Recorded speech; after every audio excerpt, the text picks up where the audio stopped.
Jadi terima kasih Bapak Ibu sekalian untuk kesediaannya hadir dalam perkuliahan yang saya coba akali pertemuannya ini melalui online. Paling tidak di dalam beberapa menit ke depan kita akan berdiskusi terkait dengan mata kuliah penyusunan kontrak dagang. Dan karena saya tidak mengisi secara langsung, saya mohon permakluman dari Bapak Ibu sekalian. Pembahasan terkait dengan kontrak dagang pasti akan terbesit dalam pemikiran kita bahwa apa sih sebenarnya yang membedakan antara kontrak dengan perjanjian. Ini jadi satu pertanyaan yang besar menurut saya.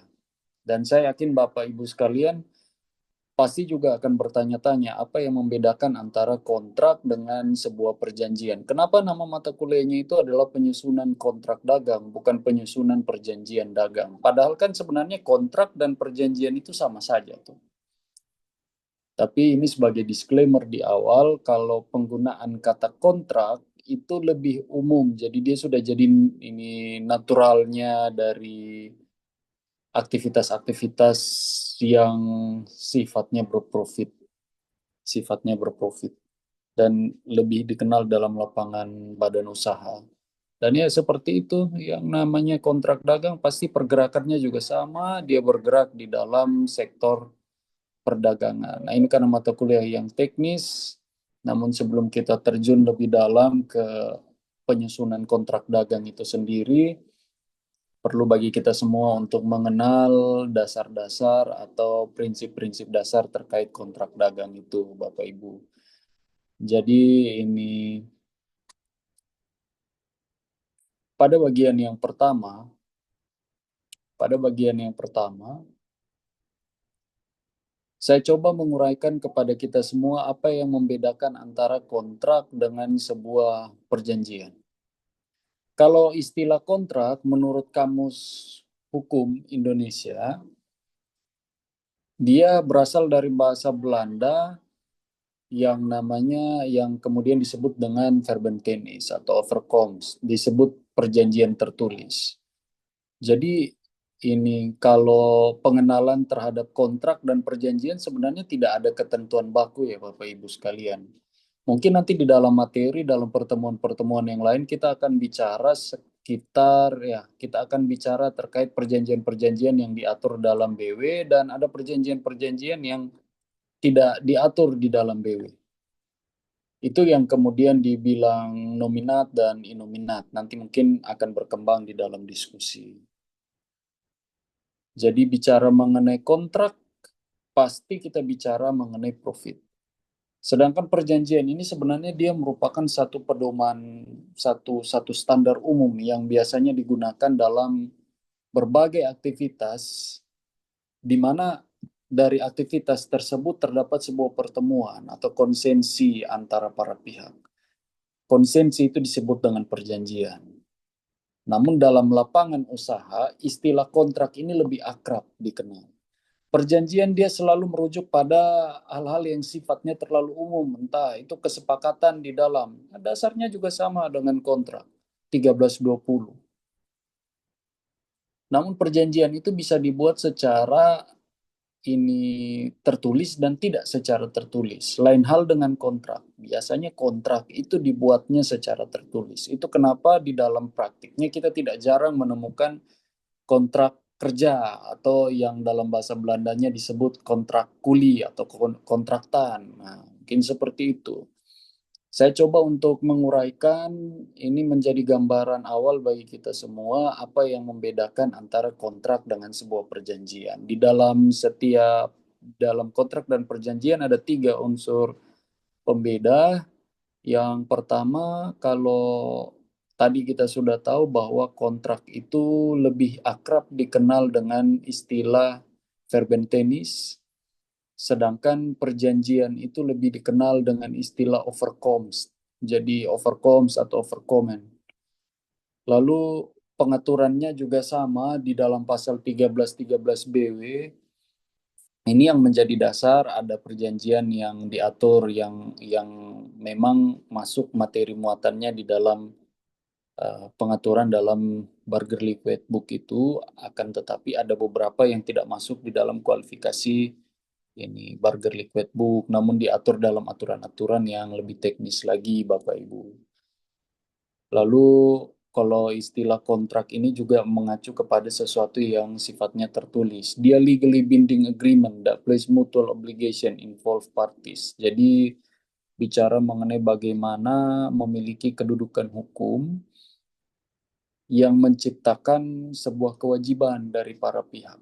Jadi ada keterikatan antara para pihak. Ya, sama juga dengan perjanjian. Namun untuk membedakan lebih jauh, mari ikuti materinya. Kita akan berdiskusi dan mungkin akan ada beberapa hal yang jadi catatan bagi kita semua. Kita bisa saling sharing.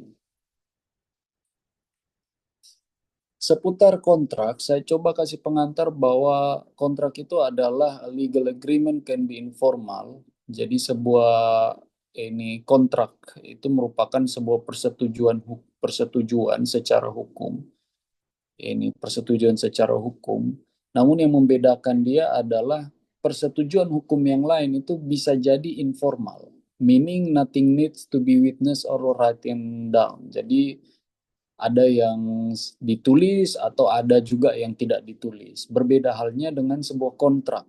Nah, jadi kontrak on the other hand is both more formal. Jadi dia lebih formal dan dia lebih memiliki kekuatan hukum yang mengikat.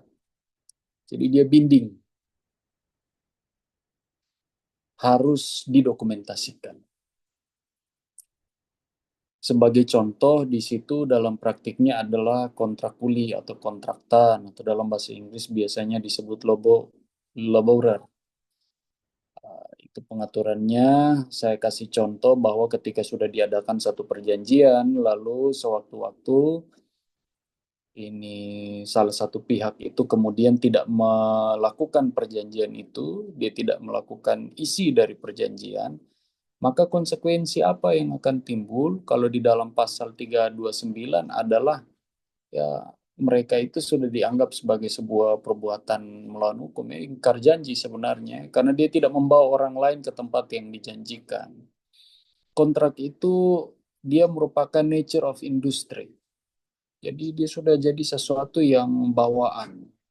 Meskipun begitu, di dalam eh, kepustakaan hukum sendiri kita belum tahu nih sebenarnya apa istilah kontrak, apalagi kepustakaan hukum Indonesia. Kita sampai sekarang belum bisa membedakan, belum ada kajian khusus atau pengaturan khusus yang membedakan kontrak dengan sebuah perjanjian karena pada dasarnya semua mengandung konsensi di dalam. Dan ini hanya jadi satu topik yang hangat untuk diperbincangkan. Namun kalau dari saya sendiri, hukum itu tidak sofistik. Jadi kita sebenarnya tidak perlu terlalu banyak berdebat untuk mencari solusi atau bagaimana menentukan mana yang lebih tepat. Dan yang penting dalam praktiknya dia mengejar keutamaan. Ada hal-hal tertentu yang dikejar di sana dan tercapai. Hal-hal yang menjadi bagian dari kontrak sama halnya juga dengan sebuah perjanjian. Jadi dia pengaturannya di dalam pasal 1320. Apa itu? Kalau pembedahan kan di dalam pasal 1320 dibagi menjadi dua. Syarat subjektif dan syarat objektif. Ya, syarat subjektif itu seperti apa? Ada kesepakatan dan kecakapan dari para pihak. Ada syarat objektif yang meliputi hal-hal tertentu dan sebab yang halal. Dan setiap kontrak yang dibuat, dia itu mengikat layaknya sebuah undang-undang, pasal 1338 Kitab Undang-Undang Hukum Perdata itu. Jadi dia merupakan sebuah kemutlakan, sehingga di situ saya kasih catatan conditio sine qua non. Jadi dia satu ketentuan mutlak yang harus dipenuhi ketika kita mengatakan bahwa sesuatu itu diperjanjikan sesuai dengan aturan hukum yang berlaku. Pasal 1338 itu kondisio ini syarat mutlak. Selanjutnya ada ketentuan tambahan, jadi dia tidak bisa hanya dengan membaca pasal 1338, namun ada ketentuan-ketentuan tertentu yang memang harus harus dipenuhi ketika mau membuat sebuah kontrak. Ketentuan seperti apa itu? Yang pertama, dia harus ini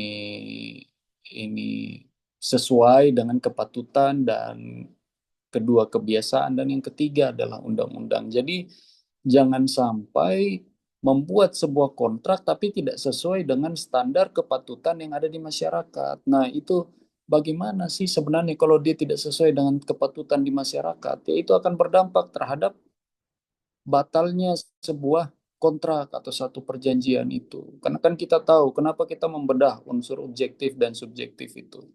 Subjektif dan objektif karena di situ kita tahu bahwa ada yang dapat dibatalkan dan ada yang batal demi hukum. Ketika syarat subjektif tidak terpenuhi berarti dia dapat dibatalkan, sedangkan ketika syarat objektifnya tidak dipenuhi berarti dia batal demi hukum. Seperti itu. Sehingga kalau mungkin kita melihat lebih dalam dalam pasal 1338 Kitab Undang-Undang Hukum Perdata ini, di dalam pasal 1339 maksud saya, akan ada catatan-catatan penting. Nah, mungkin untuk membedah lebih dalam, Bapak Ibu sekalian bisa lihat dalam perkara Ling dan Bem, VS Cohen, lalu ada dalam Hogerat, drug arrest, terkait dengan PMH itu sendiri, perbuatan melawan hukum, on rehmatik over Heisdat.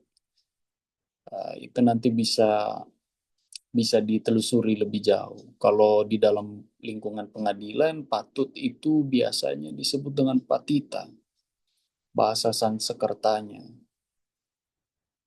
Dan kalau kebiasaan itu mengacu pada Geistlichen Hintergrund, jadi kayak hati nurani masyarakat. Dia tidak hanya menelusuri terkait loik konstitusional, jadi ini aturan-aturan yang memuat itu, namun suasana kebatinan atau Geistlichen Hintergrund itu ketika aturan itu dibuat. Nah, mungkin seperti itu Bapak Ibu sekalian.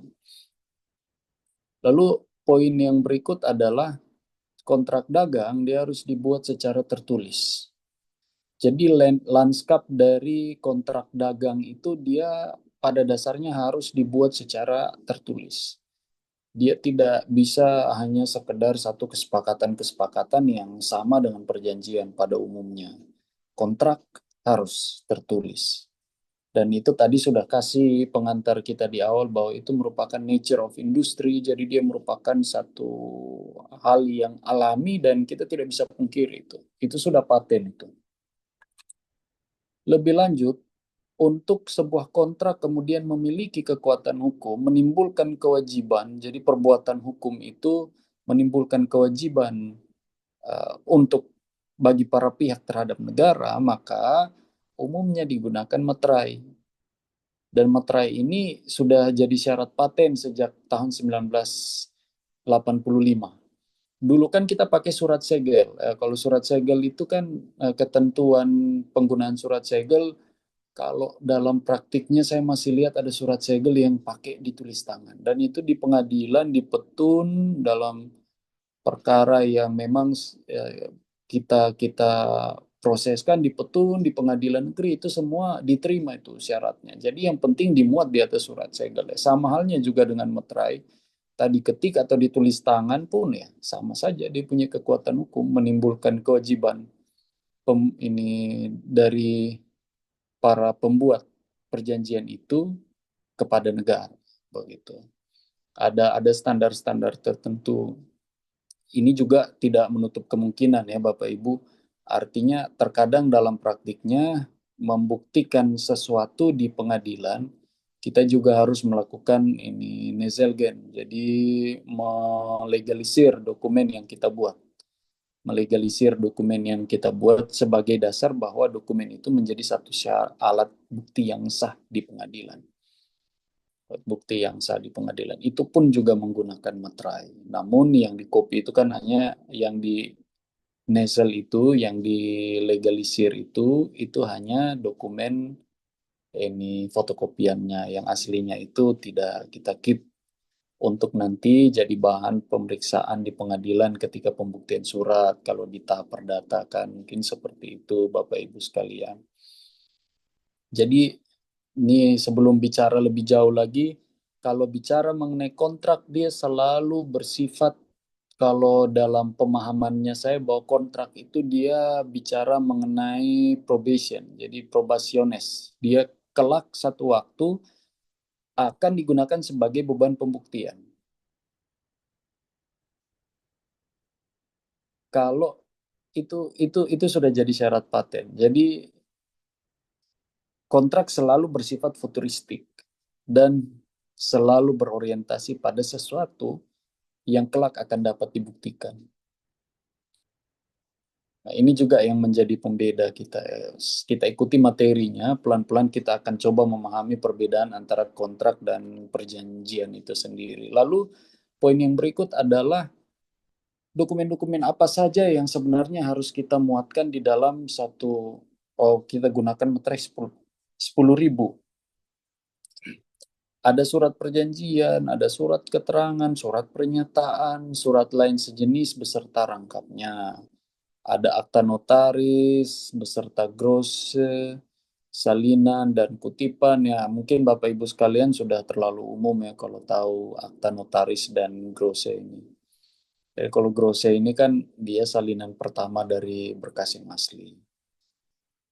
Selanjutnya ada akta pejabat pembuat akta tanah, surat berharga dalam bentuk apapun, dokumen transaksi surat berharga, transaksi kontrak berjangka dengan nama dan bentuk apapun, dokumen lelang yang berupa risalah, kutipan risalah lelang, minuta risalah lelang, salinan risalah lelang, dan grose risalah lelang. Di mana itu kalau kita di NTT ada di pejabat lelang, kalau tidak salah kita pejabat lelang kelas 2. Pejabat lelang kelas 2. Saya sempat lihat waktu kantornya di Kupang. Kemudian ada juga yang dokumen yang menyatakan uang dengan jumlah nominal lebih dari 5 juta rupiah, menyebutkan penerimaan uang atau berisi pengakuan bahwa utang seluruhnya sebagiannya atau sebagiannya telah dilunasi atau diperhitungkan, serta dokumen-dokumen lain yang ditetapkan oleh pemerintah. Jadi itu nanti akan dikembangkan lagi di dalam perkuliahan mengenai surat-surat berharga Bapak Ibu sekalian. Nah, di dalam kontrak dagang juga dalam fenomenanya terdapat sebuah bentuk kontrak yang tidak menggunakan materai di dalam, namun dia memiliki kedudukan hukum yang sama. Artinya ada keistimewaan yang melekat kepada jenis atau ini metode ini. Saya coba tampilkan kepada Bapak Ibu, ini yang disebut dengan click wrap agreement. Jadi click wrap agreement ini adalah sebuah modifikasi dari satu perjanjian, dulunya sering digunakan di dalam dunia ini, apa ya, vendor untuk mungkin yang penggunaan software. Jadi eh, penggunaan software itu sangat identik sekali dengan click wrap agreement. Kalau di dalam definisi yang saya tampilkan ke Bapak Ibu, a click wrap agreement is a digital contract that user accept by clicking a button. Jadi dia cukup hanya dengan mengklik pada poinnya, pada bagian yang ditentukan, berarti semua term and policy yang ada di sana beserta kewajiban-kewajibannya itu sudah disetujui oleh Bapak Ibu sekalian. Ya, mungkin sering ketika buat akun email, Bapak Ibu mungkin tidak akan merasa ini hal yang asing ya. Pasti ini sudah jadi hal yang lumrah. Pasti bilang menyetujui term and policy, menyetujui term and policy. Nah, kita buat apa lagi baca itu terlalu banyak. Biasanya langsung oke-oke saja begitu. Habis itu ada notifikasi masuk ke email, habis itu kalau notifikasinya saking banyaknya harus di unsubscribe lagi, tunggu lagi, harus cari menunya paling bawah di bagian email, di mana nih unsubscribe.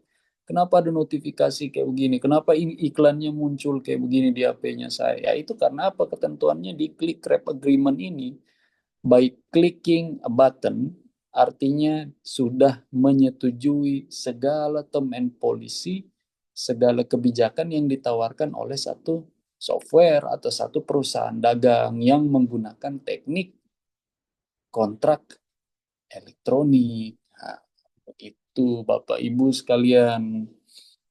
Kemudian bagaimana cara kerjanya?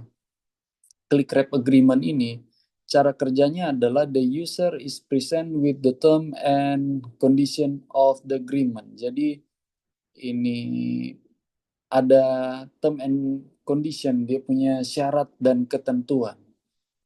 Jadi sudah ditampilkan itu syarat dan ketentuan. Lalu bagaimana poin berikutnya adalah setelah sudah ditampilkan itu, tinggal Bapak Ibu sekalian mengklik I agree atau I accept. Itu berarti Bapak Ibu sekalian sudah menyetujui ketentuan itu. Itulah click wrap click click wrap agreement. Lalu catatan berikut adalah the user action creates an audit trail that confirm that they are agree to the agreement. Jadi ya seperti itu ya, sama. Waktu Bapak Ibu ngeklik berarti sudah setuju. Poinnya seperti itu dari click wrap. Di mana dia biasanya digunakan Bapak Ibu sekalian? Dia biasanya digunakan dalam sebuah metode atau sebuah teknik ini B2C. Jadi ini bisnis to konsumen. Ah, dia satu layanan yang secara langsung mengatur antara pelaku usaha itu dengan konsumen. Jadi interaksi secara langsung antara pelaku usaha dan konsumen. Poin yang berikut adalah click wrap agreement are digital version of shared wrap license, which are commonly used in software vendors in the past. Jadi tadi sudah saya sampaikan bahwa kebiasaan-kebiasaan penggunaan ini, teknik click wrap ini, itu sudah biasanya digunakan dalam pengembangan aplikasi atau software-software. Nah, seperti apa contohnya, Bapak Ibu? Ya, mungkin bisa dilihat di sini. Contohnya, ketika mau buat sebuah akun, di situ ada email, lalu ada passwordnya diminta. Waktu sudah kasih masuk email dan password, catatan berikutnya adalah kita harus create account-nya. Nah, ini click wrap itu yang ini. Jadi saya coba kita semua harus paham bahwa ini nih click wrap itu yang ini contohnya. Jadi bunyinya di sini adalah by creating an account you are agree to our policy, privacy policy and term of use. Jadi ya kalau semisal ada notifikasi-notifikasi yang masuk, jangan sampai marah, jangan sampai bagaimana, kan kita sendiri yang buat akun. Jadi ketika kita buat akun berarti kita menyetujui semua ketentuan yang dimuat di sini. Di mana lagi? Ketika kita menggunakan web. Ada juga beberapa catatan. By using this web page, you agree to term and condition. Nah, ini juga.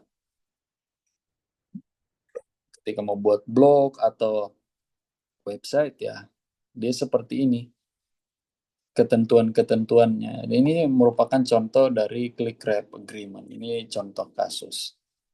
Nanti sebentar kita kembali ke contoh kasus Bapak Ibu sekalian. Sekarang begini, ketika menyusun sebuah kontrak, kita sudah masuk ke dalam materi terkait dengan tahapan penyusunan kontrak dagang. Ketika menyusun satu kontrak dagang, minimal Bapak Ibu sekalian harus bisa membedakan 3 unsur utama dalam sebuah kontrak. Yang pertama adalah unsur esensialia, itu adalah satu hal pokok yang harus ada. Jadi kalau bicara mengenai jual beli, berarti harus bicara mengenai barang dan jasa, harus bicara mengenai bagaimana cara untuk bertransaksinya, bagaimana cara untuk kurs atau ini valuta, ini mata uang yang akan digunakan di sana. Jadi hal-hal pokok yang harus diatur. Dan memang dia tidak bisa dihilangkan dari satu kontrak karena dia itu esensi. Dia itu esensi. Dasar, dia jiwa dari itu kontrak. Lalu poin yang berikut adalah unsur naturalia. Bila tidak diperjanjikan maka dianggap patuh terhadap undang-undang. Nah, ini sebenarnya umum Bapak Ibu bahwa ini saya contohkan di situ adalah terkait dengan pembayaran pajak. Ketika para pihak tidak memperjanjikan mengenai pembayaran pajak, maka secara tidak langsung Bapak Ibu sekalian bersedia untuk menanggung pajak sesuai dengan ketentuan hukum yang berlaku. Jadi ini kalau semisal yang diperjanjikan itu adalah dapat uang 100.000, hanya mengatur mengenai dapat uang 100.000. Kemudian Bapak Ibu tidak bicara lebih lanjut mengenai yang bayar pajaknya itu siapa yang nanti bayar pajak. Berarti itu mengikuti ke ketentuan hukum yang berlaku. Jadi tidak ada pembebanan kepada ini salah satu partis, salah satu pihak begitu untuk kemudian dia yang melakukan pembayaran pajak. Dan yang terakhir itu adalah unsur accidentalia. Apa itu unsur accidentalia? Itu unsur untuk penyelesaian sebuah sengketa. Jadi kelak ketika ada masalah, bagaimana penyelesaian yang bisa ditempuh? Ya, ini sama halnya Bapak Ibu sekalian dengan hal yang tadi di awal kita bicara bahwa kontrak itu selalu sifatnya probationes. Jadi dia selalu bicara mengenai kelak sesuatu itu akan dibuktikannya dengan cara seperti apa dan bagaimana dan di mana. Begitu. Teknik yang digunakan, siapa yang akan terlibat dalam proses penyelesaian masalah. Nah, mungkin dia seperti itu Bapak Ibu sekalian untuk unsur aksidentalia. Dan saya pikir kita semua sama-sama tahu mengenai penyelesaian, mengenai unsur ini. Ada tahapan-tahapan yang biasanya digunakan dalam penyusunan sebuah kontrak dagang. Yang pertama adalah tahapan penyusunan draft, tahapan pertukaran draft, tahapan klarifikasi, revisi dan penerimaan atau clarity, revise, and acceptance, dan yang keempat itu adalah penyesuaian akhir, dan yang kelima adalah penandatanganan.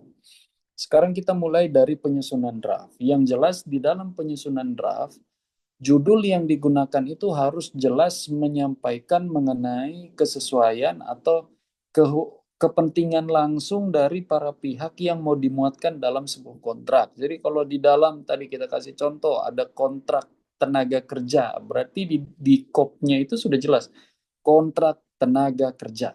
Nah, kayak begitu. Atau kontrak kerja. Atau juga mungkin bisa bilang kontrak outsourcing atau mungkin kontrak jenis apapun itu dia harus jelas. Jadi kepentingan para pihak itu harus bisa dituangkan dalam sebuah kontrak dan di dalam judul itu sudah harus jelas. Jadi semisal kayak kontrak antara PT ini dan PT ini tentang sekian. Nah, itu bisa. Jadi judulnya jauh lebih jelas lagi.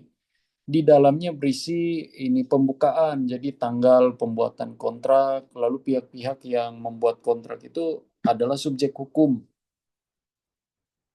dan memiliki kewenangan untuk melakukan sebuah perbuatan hukum ya, karena terkadang dalam beberapa kasus ada orang yang membuat sebuah kontrak akan tetapi dari ini setelah ditelusuri ternyata dia tidak punya kewenangan untuk membuat kontrak itu. Yang harusnya punya kewenangan itu pihak lain begitu, yang punya jabatan lebih tinggi dari dia.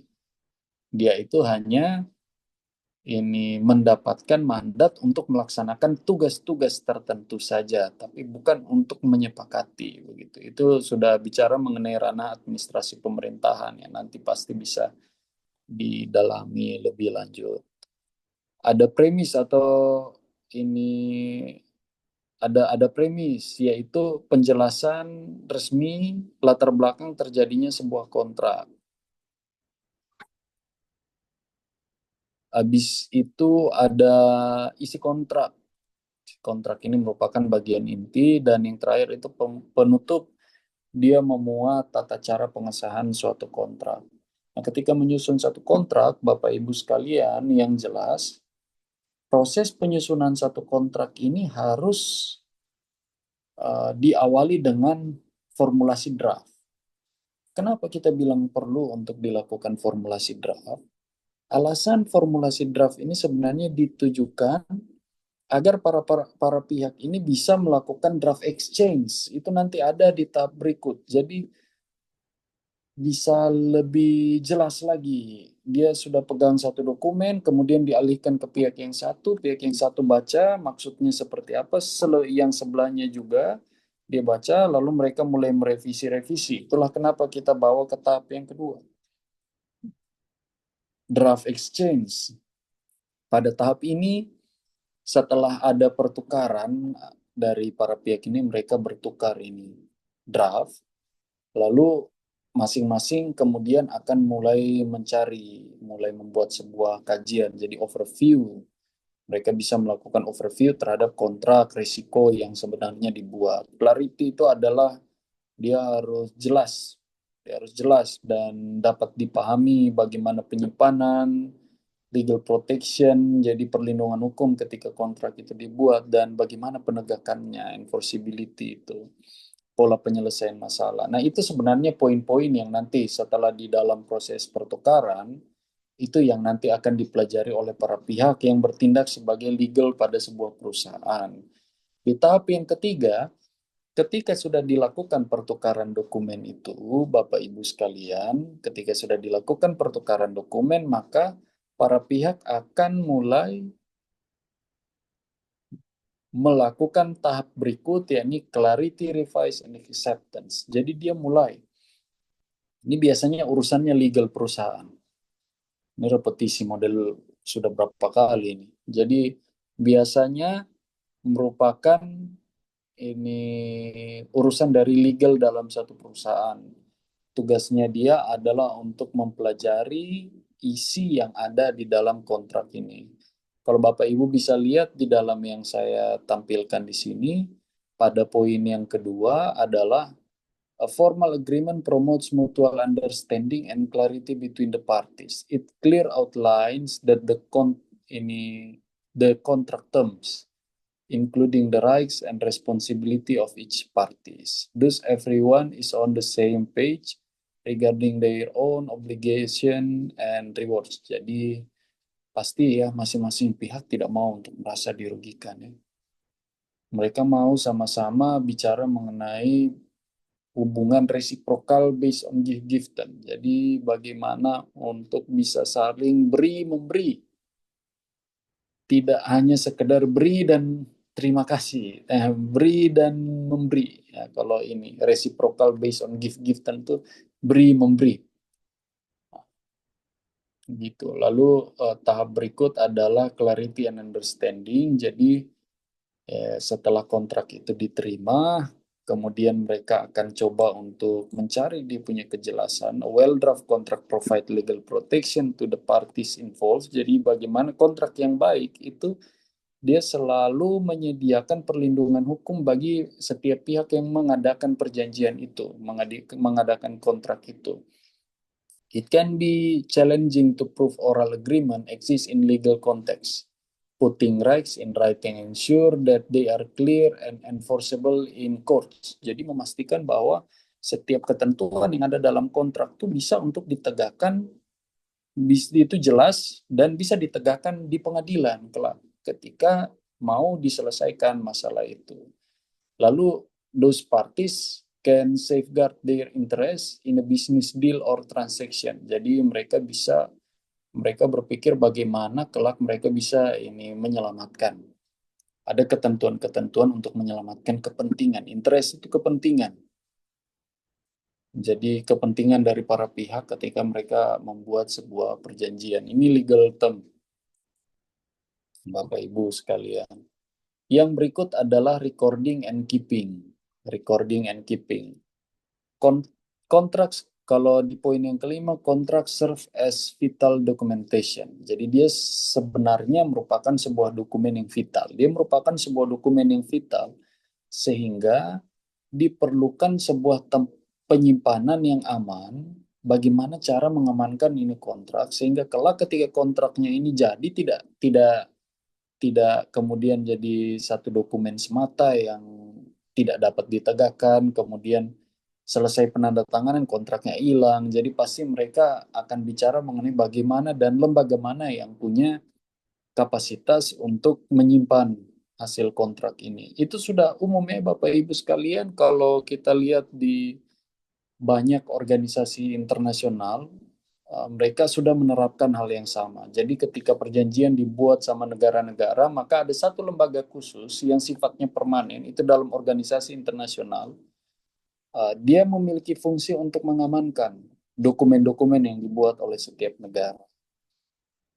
Yaitu jadi tempat penyimpanannya lah, begitu. Lalu poin yang keenam adalah enforceability. Jadi ketika draft itu sudah ditukar, masing-masing pihak tuh akan menawarkan termasuk bagaimana ini menegakkan ini. A poor draft contract may be deemed enforceable in a court of law. Ya, dia punya risiko ketika ini dibawa ke pengadilan. By ensuring that is a contract well written, parties can increase the likelihood of upholding the term during a dispute.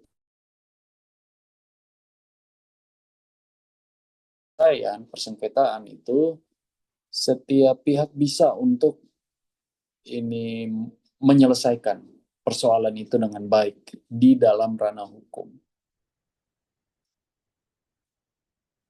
Dan seperti itu. Ada penyesuaian akhir. Jadi ada di dalam tahap penyesuaian akhir ini kita paham bahwa ini otonomi itu merupakan otonomi dari setiap pihak. Begin sell their contract free hate. Jadi merupakan otonomi dari setiap pihak yang terlibat di dalamnya untuk menentukan template seperti apa. Template itu seperti bentuk ya, dia punya pemformatan margin kiri kanannya berapa, atas bawahnya berapa, kan tidak ada ketentuan baku mengenai kontrak yang baik harus seperti ini, tidak. Itu dia kembali ke pasal 13 ya, sejauh muatannya itu disepakati oleh para pihak maka dia berlaku sebagai undang-undang bagi para pihak yang mengadakan perjanjian itu. Ini juga pada tahap akhir ini adalah penyamaan persepsi. Nah, di tahap penyamaan persepsi ini itu pasti sudah ada pertemuan antara para pihak, mereka sudah melakukan penyesuaian-penyesuaian. Pasca penyesuaian itu dilakukan, apa yang akan selanjutnya dibuat adalah bagaimana menuangkan perjanjian ini dalam satu dokumen baku yang nanti kita pegang. Kalau semisal usahanya kita ini tidak berorientasi saja ke Indonesia, sedangkan perusahaanmu dari Cina, saya dari Amerika, ini kan agak agak sedikit rancu nih kalau kita mau pakai bahasa yang mana nih, apa bahasa Cina, bahasa Inggris, Amerika, atau kita pakai bahasa Indonesia. Alhasil apa Bapak Ibu? Kalau mungkin dalam beberapa perusahaan internasional, jadi ini perusahaan internasional tuh mereka ini cenderung untuk menggunakan beberapa bahasa, namun sesuai dengan yang ini ketentuan bagian 3 ini, mereka akan menyepakati ketika kelak kontrak ini tidak jelas maksudnya, dia multitafsir sehingga berpotensi misleading dari para pihak, maka mereka itu akan membuat sebuah ketentuan bahwa bahasa mana nih yang nanti digunakan kelak. Itu sudah biasa itu dalam kontrak dagang. Mungkin Bapak Ibu sekalian silahkan untuk nanti menelusuri kontrak-kontrak dagang. Di akhir juga ada proses penandatanganan. Nah, di sini ada penandatanganan bisa secara langsung, ada penandatanganan dari meja ke meja. Lalu bagaimana setelah penandatanganan itu sebuah kontrak yang dibuat, apakah dia menjadi kontrak yang dia merupakan akta, yang jelas itu merupakan surat berharga atau akan tetapi seberharga apa dia ketika nanti dibawa ke pengadilan, bagaimana kekuatan hukumnya dia, apakah dia menjadi akta namun dalam tanda kutip dia adalah akta bawah tangan, jadi alat bukti surat itu, ataukah dia menjadi sebuah akta otentik yang ini punya kedudukan benar di pengadilan. Jadi ini sifat-sifat mengikatnya beda ya Bapak Ibu. Jadi mungkin mungkin sampai di situ kita materi perkuliahannya, sampai di penandatanganan kontrak, tahapan-tahapan penyusunan kontrak. Mungkin kalau ada yang mau mengajukan pertanyaan, bisa mengajukan pertanyaan lewat kolom komentar dan nanti saya coba untuk jawab satu persatu. Saya ucapkan terima kasih sudah bersedia untuk menonton perkuliahan kita hari ini, mengikuti melalui mekanisme yang kita sepakati bersama. Terima kasih juga permakluman kita semua dan selamat malam.